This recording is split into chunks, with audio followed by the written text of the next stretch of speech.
बिस्मिल्लाहिर्रहमानिर्रहीम अस्सलाम वालेकुम। मैं हूं करामत मुगल और मेरे साथ हैं जमशेद कादर साहब। 14 घंटे अडयाला जेल में रह के आए हैं। केस की समाअत थी, इद्दत में निकाह केस। 14 घंटे उसकी समाअत हुई है और उसके बाद खान साहब ने मीडिया से गुफ्तगू भी की है। वो बहुत जानदार गुफ्तगू और पहली दफ़ा एक डील का जिक्र किया और कंफर्म किया है कि उनको डील कब, कहाँ और किसके थ्रू ऑफर की गई थी। कैसी रही आज की समाअत और 14 घंटे, इतनी जल्दी क्या केस को ख़त्म करने की? ये जल्दी का तो मुझे भी नहीं पता। आप मेरी हालत से भी देख रहे होंगे कि गुज़श्ता जो 48 घंटे हैं हम्म। उनमें से मैंने 26 घंटे समाअत सुनी है। हम्म। इस जो दौरान इद्दत निकाह केस की 48 घंटों में से 26 घंटे समाअत सुनी है 2 दिनों में।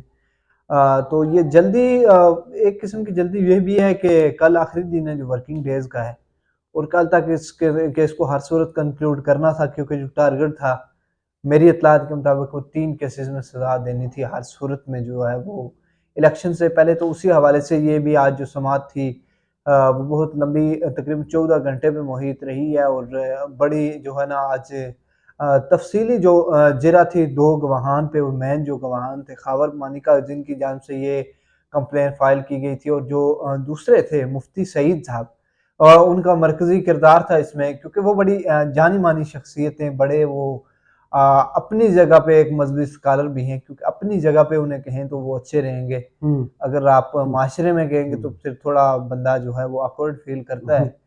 हम्म। तो इस हवाले से आज जो उन पे जिरा हुई है, लेकिन आज यकीन करेंगे करामत साहब, जी। आज मैंने जब से मैं पीटीआई के केसेस कवर कर रहा हूँ ना, अगर पहली दफा किसी टीम ने आज हलाल किया है ना खान साहब के केसेस में, हम्म। वो इस टीम ने किया, और वो 2 बंदों ने किया है, सलमान अकरम राय साहब ने और उस्मान गिल ने। बुशरा अच्छा। बीवी की जानिब से उस्मान गिल थे। गुज़श्ता रोज जो समाअत हुई है, 6 घंटे उस्मान गिल अकेले ने 6 घंटे खावर मानिका में जिरा की है, अच्छा। और 2.5 घंटे जिरा की थी कल ओन अब्बास चौधरी पे हम्म। इसमें ने उस्मान गिल ने। और आज सलमान अकरम रायसा ने पूरा दिन दलाइल दिए, पूरा दिन फैसले समझाए, और सामने रिजवान अब्बासी चैंपियन साहब हैं, हम्म। उनके सामने तो वैसे भी बंदा जो है वो और थोड़ा र्यूड भी होना पड़ता है, क्योंकि वो अक्सर उलझ पड़ते हैं। हम्म। तो आज सलमान अकरम राय साहब भी उनके साथ थोड़ा गुस्सा हुए, 1-2 दफ़ा तलखी हुई है। गुज़श्ता रोज़ भी उस्मान गिल साहब उनके साथ उलझे थे, और वो उनकी कोशिश होती है कि हर जो गवाह है उसको इंटरप्ट करें, हर सामने वाले दलाल देने वाले बंदे को इंटरप्ट करें, जज साहब जो बात कर रहे हैं उनको भी इंटरप्ट करते हैं, क्योंकि उनकी मर्जी होती है कि जो भी चीज़ ऑन रिकॉर्ड जाए वो उनकी मर्जी की हो। तो इस वजह से जो है वो थोड़ी परेशानियां भी होती हैं, लेकिन आज की समाअत जो है उसको सम अप करते हैं। तो समाअत का अहवाल यूँ है कि आज जो गवाहान थे इस केस में उन पे जिरा मुकम्मल हुई, जिनमें 2 मरकजी गवाहान का मैंने नाम लिया, तो उनमें से जो खाबर मानिका थे उन पे जब जिरा का वक्त आया तो जो वीडियो एविडेंसेस थे वो मंगवाए गए। एक एप्लीकेशन फाइल की गई जो गुज़श्ता रोज भी फाइल की गई थी, और अदालत ने ये कह के वो एप्लीकेशन रिजेक्ट कर दी थी कि आपने उस इंटरव्यू का स्पेसिफिक नाम डेट नहीं बताई कि कब का है वो जो लाना है। तो आज वो इंटरव्यू थ्रू यूएसबी जब अदालत में समाअत शुरू हुई, तो सलमान अकरम राय साहब की जानब से पहले तो आज जो है वो 249 की एप्लीकेशन दायर की गई, जो अदालती दायरा अख्तियार है, और इस का समाअत ये क्या कि अदालत ये कर सकती है समाअत में या नहीं कर सकती, उस हवाले से। तो क्योंकि ये वाक़या हुआ था, जो निकाह हुआ था खान साहब का, वो हुआ था ज़मान पार्क लाहौर में, और ये केस चल रहा है इस्लामाबाद में। तो एक तो अदालती दायरा अख्तियार नहीं बनता इस अदालत का, उसको आज अदालत ने जो है तफसीली दलाइल सुनने के बाद रिजेक्ट कर दिया, और यही उम्मीद भी की जा रही थी, वकला को भी यही उम्मीद थी। उसको रिजेक्ट करने के बाद जब एविडेंस का टाइम आया और जिरा का टाइम आया, तो उस वक्त जब वो वीडियो सबूत मंगवाए गए, पहले तो वो वीडियो सबूत जो है वो प्ले नहीं किए जा रहे थे, हीले बहाने इस्तेमाल किए जा रहे थे कोर्ट रूम में भी, कि हमारे पास ये सहूलत मौजूद नहीं है, वो सहूलत मौजूद नहीं है, हमारे पास लैपटॉप नहीं है, हमारे पास मोबाइल फ़ोन नहीं है, और जो आधा घंटा वो वीडियो थी उसको म्यूट करके चलाते रहे कि इसकी आवाज़ नहीं है और हमारे पास स्पीकर नहीं है। और जब पीटीआई के वकला की जान से इंसिस्ट किया गया कि हम पैसे देते हैं, आप 15 मिनट में बाहर से स्पीकर लगा के मंगवा के तो लगा लें, और हमने ये वीडियो जो चलानी है और सुनानी है। जिसके बाद अचानक उस कंप्यूटर का म्यूट खुला और उसकी आवाज़ चल पड़ी कमरा अदालत में, और जब वो वीडियो चली तो वो वीडियो ये थी कि शाहजेब खानजादा का एक इंटरव्यू था, उनको दिया गया। उनके 60 एक चला हुआ था और 2 से 3 चैनल्स पे वो चला था। खावर मानिका साहब का 18 मार्च का आई थिंक वो 60 था, जिसमें खावर मानिका साहब कहते हैं कि बुशरा बीबी इंतहाई पाकीज़ा और नेक खातून है। मेरी जो साबका अहलिया थी उनका और जो मेरा घरेलू मामलात थे वो इस इमरान खान साहब की वजह से कतई डिस्टर्ब नहीं हुए। हमारी तलाक जो है वो इमरान खान की वजह से नहीं हुई। ये उस वीडियो में कहा गया था और इन्होंने जो इस केस में मौक़िफ़ अख्तियार किया था खावर मानिका ने, वो ये किया था कि इन्होंने मेरी जो है वो पर्सनल लाइफ डिस्टर्ब की, मेरी फैमिली डिस्टर्ब की, बुशरा बीवी को ज़बरदस्ती तलाक दिलवाई और उसके बाद शादी की है। तो इस हवाले से वो जो बयानिया था वो मुकम्मल तौर पर उनका जो बयानिया था वो अदालत ने आज दफन किया सलमान अकरम राय साहब ने। और उसके बाद जो है वो दूसरी बारी आई मुफ्ती सईद साहब की। तो मुफ्ती सईद साहब की भी एक वीडियो चलाई गई। पहले उनसे पूछा गया कि आपने कितने अरसे से जो है वो कोई इद्दत के हवाले से कोई अपना मैसेज रिकॉर्ड करवाया हो, कोई लेक्चर दिया हो। तो उन्होंने कहा 15 साल से मैंने कोई लेक्चर कोई मैसेज नहीं दिया। तो जिसके बाद एक वीडियो चलाई गई जिसमें वो बता रहे थे कि एक जो है इस हवाले से अगर आप इद्दत का किसी औरत का केस आ जाए तो इद्दत की जो हतमी जो है वो बात औरत की बात होगी। अगर औरत कोर्ट का फैसले मौजूद है। हाँ, अगर औरत कह दे कि मेरी इद्दत मुकम्मल है तो बात खत्म। इस तरह वो इस वीडियो में कह रहे थे।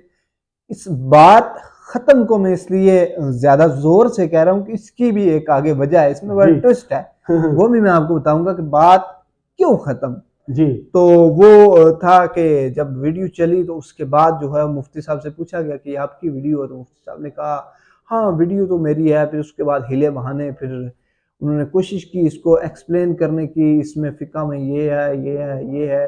लेकिन जब उस्मान गिल की जानिब से और सलमान अकरम राय साहब की जानिब से मुकम्मल पोस्टमार्टम किया गया तो मानने पे मजबूर हुए कि उन्होंने ये बात की थी। और उसी वीडियो में उन्होंने हज़रत उमर फारूक रज़ी अल्लाह ताला अन्हा के दौर का भी एक वाक़या कोट किया था कि उस दौर में एक इद्दत का इसी तरह का केस आया था और हज़रत उमर फारूक ने ये कहा था कि जो औरत की बात है उसी को इद्दत के हवाले से हतमी समझा जाएगा। तो जब कंटेंशन लिखवाने की बात आई, क्योंकि कमरा अदालत में जो भी चीज होती है अगर वो बात हो गई और वो चीज रिकॉर्ड पे ना आई तो उसका कोई मकसद नहीं होता। कंटेंशन लिखवानी पड़ती है, डॉक्यूमेंट होना जरूरी है, ऑन द रिकॉर्ड जाती है। लिखवाने की बात आई तो यहां तक तो लिख लिया, जज साहब ने ये बात लिखवा दी, रिजवान अब्बास साहब भी एग्री हो गए कि औरत की बात जो है वो हतमी होगी। लेकिन बात खत्म पे जाके बात रुक गई। अच्छा। वो जो बात खत्म होनी थी उस पर आगे बात रुक गई। अब जो है ना जज साहब वो लिखवाना चाह रहे थे, बात खत्म हो गई, ना रिजवान अब्बास साहब लिखने दे रहे थे। और इन दोनों वकला का यही था कि ये बात खत्म होना जो है ना वो लाजमी यहाँ पे लिखना है, फिर ये बात खत्म होगी जी। तो जिसके बाद जो है वो अदालत की जानिब से पूछा गया मुफ्ती सईद साहब को कि इस आपकी बात खत्म होने का क्या मकसद है 2 से 3 मरतबा। तो मुफ्ती साहब पहले तो परेशान हुए, 1-2 दफ़ा उन्होंने बहकाने की कोशिश की, बात को इग्नोर करने की कोशिश की, लेकिन फिर आखिर पे जब उनके जहन में कहीं से बात आई तो उन्होंने कहा कि मेरा जो है ना ये बात खत्म होने का मकसद ये था कि मैंने कहा मेरा बयान खत्म हो गया है। तो उसमें कमरा अदालत में कह के भी लगे उस पर कि मेरा जो है वो बयान खत्म हो गया है। जिसके बाद जो है ये 2 वीडियो एविडेंस ऐसे थे जिनसे इल्ज़ाम जो है बज़ाहिर वो मुकम्मल तौर पर मुस्तरद हो गया है कि जो दौरान इद्दत उसके अलावा जो आज सलमान अकरम राय साहब ने सबसे ज़्यादा जिस चीज़ पे जोर दिया सुप्रीम कोर्ट ऑफ पाकिस्तान का एक फैसला है जिसमें वाज़े तौर पर लिखा हुआ है कि 39 दिन के अंदर अगर औरत कह दे कि मेरी इद्दत मुकम्मल हो गई है तो उस औरत की इद्दत मुकम्मल सब्र की जाएगी, क्योंकि किसी भी दूसरे शख्स के पास कोई सबूत नहीं है, कोई साइंस नहीं है, कोई इल्म नहीं है कि वो औरत की इद्दत के बारे में बताए कि औरत की इद्दत कब खत्म हो रही है। सही, क्योंकि वो सिर्फ औरत बता सकती है। तो इस हवाले से आज उन्होंने इस पे बड़े जो है वो स्ट्रांग दलाइल दिए हैं दोनों वकला ने।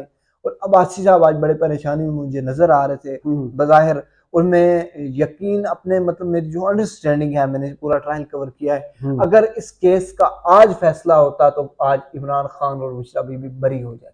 सही। अब ये केस कल पे गया है, कल पे आपको भी पता है क्या होना है, कल रात आई तो फिर हाँ रात आई बात कहीं और गई, फैसला कहीं और से आ गया। तो बुशरा शायद बीबी ने एक बड़ा अहम नुक्ता उठाया कि ये जो तारीख बता रहे हैं तलाक की, ये भी गलत है।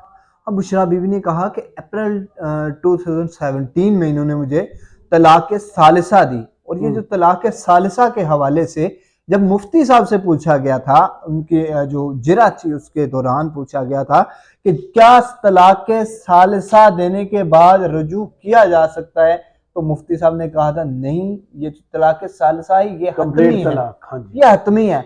अगर अप्रैल में जो है वो तलाक दे दी गई, उसके बाद बुशरा बीबी का ये मौकफ है कि मैंने अगस्त तक जो है, और शरीयत भी यही कहती है कि खामद के घर में इद्दत गुजारी जाए, क्योंकि जब मियाँ बीवी दोनों आपस में क्लोज रहेंगे, एक जगह रहेंगे, तो ज्यादा चांसेस होते हैं कि वो रुजू कर लें। तो इस हवाले से जब आज ये नुक्ता उठाया गया, तो बुशरा बीवी ने बताया कि मैं अगस्त में अपनी इद्दत मुकम्मल करके अपनी वालदा के घर लाहौर चली गई, जिसके बाद मैंने जो है वो 1 जनवरी को शादी की। जबकि दूसरी जानिब जो था, खावर मानिका की जानिब से डॉक्यूमेंट पेश किया गया था, एक तो टेम्पर डॉक्यूमेंट था, उस पर टेम्परिंग हुई हुई थी, वो था जो तलाकनामा था, और वो था 14 जो नवंबर का था जी। 14 नवंबर के बाद भी कितने जो मानिका साहब ने दावा किया, 47 से 48 दिन बनते हैं 1 जनवरी 2018 तक, जो खबर मानिका साहब थे, और उस पे जो है वो बुशरा बीबी की रिसीविंग नहीं थी, उस पर कहीं साबित नहीं हो रहा कि इन्होंने ये बुशरा बीबी को भेजा, बुशरा बीबी ने एक्सेप्ट किया या रिसीव किया या इसमें कोई रिएक्ट किया, वो एक तरफा था। वो ऐसे ही है कि मैं एक डॉक्यूमेंट लिख दूं, मैं आज से 15 दिन बाद उनका शो था शाहजेब खानजादा वाला, उसमें वो उनको तारीख भी याद नहीं थी। ठीक है, दूसरा उन्होंने बुशरा बीबी ने सेकंड निकाह को भी झुलाया कि दूसरी दफा निकाह नहीं हुआ, एक ही दफा निकाह हुआ है। ये तो होगी केस की समाअत, जिसका फैसला आप कह रहे हैं अगर आ जाता तो खान साहब और बुशरा बीबी बरी हो जाते। नहीं, एक और बात कल चली गई है ना। जी बताइए। नालो नाल में आपको एक और बात बताता जाता तो जब मोहम्मद लतीफ जो उनके घरेलू मुलाजिम थे, उनका बयान आया, तो उन्होंने जब अदालत को बताया कि जो है ना खान साहब मियाँ साहब की, शाह साहब की गैर मौजूदगी में अक्सर घर आते होते थे, और मैं ये बात नालो नाल जो है ना वो दस देता था मियाँ साहब को। तो ये जो नालो नाल है ना, उसके बाद पूरे दलाइल में फिर सलमान अकरम राज साहब ने ये दलाइल में पूरे में ये बात रखी कि नालो नाल अगर ये 10 देते थे तो मियाँ साहब फिर 3 साल क्या करते रहे, 2014 से लेके 2017 तक अगर इनको नालो नाल हर चीज का पता चल रहा था, तो गैरत को कहाँ मार के रखा हुआ, कहाँ रखा, और उसके बाद भी नालो नाल 6 साल गुजर गए, और उसके बावजूद भी इन्होंने कोई रिएक्ट नहीं किया। जब एंटी करप्शन ने उठाया वापस छोड़ा, तो 10 दिन के बाद तो फिर इनको नालो नाल सारी गलत समझ आ गई है, और मुझे केस का याद आ गया, केस भी खान साहब ने डील का जिक्र किया है कि मैं अटक जेल में था, बुशरा बीबी के थ्रू मुझसे डील ऑफर की गई। वो डील क्या ऑफर की गई थी, और मीडिया से जो गुफ्तगू उन्होंने की है, खास चीजें क्या थी? It was very first time कि इमरान खान साहब ने एडमिट किया है आज कि मुझे डील की ऑफर हुई है, वरना इमरान खान साहब आज तक मुकम्मल डिनाई करते रहे कि मुझे डील की ऑफर नहीं हुई है, ना मेरे साथ कोई बात करता है और ना मैंने किसी से बात करनी है। लेकिन आज उन्होंने ये वाज़ेह तौर पे अपना मौक़िफ़ सामने रखा। गुज़श्ता रोज़ मुराद सईद की जानिब से ट्वीट भी आ गया था, उसमें तफसीलात इस डील के हवाले से थी। तो आज खान साहब ने उसको जो है वो इंडोज़ किया, और खान साहब ने ये बताया कि जब मैं अटक जेल में था, ये जब 5 अगस्त को हुमायूं दिलावर साहब ने फौजदारी केस में, तो शाखाना के केस में जेल किया था खान साहब को, तब की बात है कि बताया गया कि आप 3 साल के लिए खामोश होकर बनीगाला बैठ जाएं। उसमें मेन मकसद था कि आप साइफर पे बात ना करें, जो इंसिस्ट कर रहे हैं ना कि साइफर पे बात नहीं करनी, और जो है वो तनकीद नहीं करनी, चुप करके बैठ जाएं, अच्छे बंदे बन जाएं, आपकी बारी बाद में आ जाएगी। जिसपे खान साहब ने कहा कि मुझे समझ आ गई कि इस्टेब्लिशमेंट जो है वो बारी बारी खेलना चाहती है। बड़ा मजे का एक जुमला का उस पर कह के भी लगे कि ये कहते हैं पहले तुम मजे लो फिर हम मजे लेंगे, और मैं ऐसा नहीं कर सकता। तो खान साहब ने कहा है कि ऐसा नहीं होगा, मैंने वही जवाब दिया जो एक हकीकी आज़ादी का नारा लगाने वाले बंदे को देना चाहिए। और इसके अलावा जो है आज उन्होंने आज जो मौजूदा आर्मी चीफ साहब है उनके लिए पैगाम भेजा है। उन्होंने कहा है कि मेरी रिक्वेस्ट है आर्मी चीफ से कि ये 25 करोड़ अवाम पे रहम करें। आप ये क्या करने जा रहे हैं, आप मुल्क का बेड़ा गर्क कर रहे हैं, इनका सोचें अगर मेरा नहीं सोच रहे। और उन्होंने ये भी वो बारहा कहते हैं कि मैं जो है ना लाहौर मीनार पाकिस्तान के जलसे से आज तक एक ही बात कह रहा हूँ कि मुझे कन्विंस कर लें मुल्क की बेहतरी किस काम में है, मैं विड्रा हो जाऊंगा। अगर मेरे बगैर मुल्क बेहतर हो सकता है तो मैं ये सियासत छोड़ दूंगा, सही। मैं पीछे हट जाऊंगा।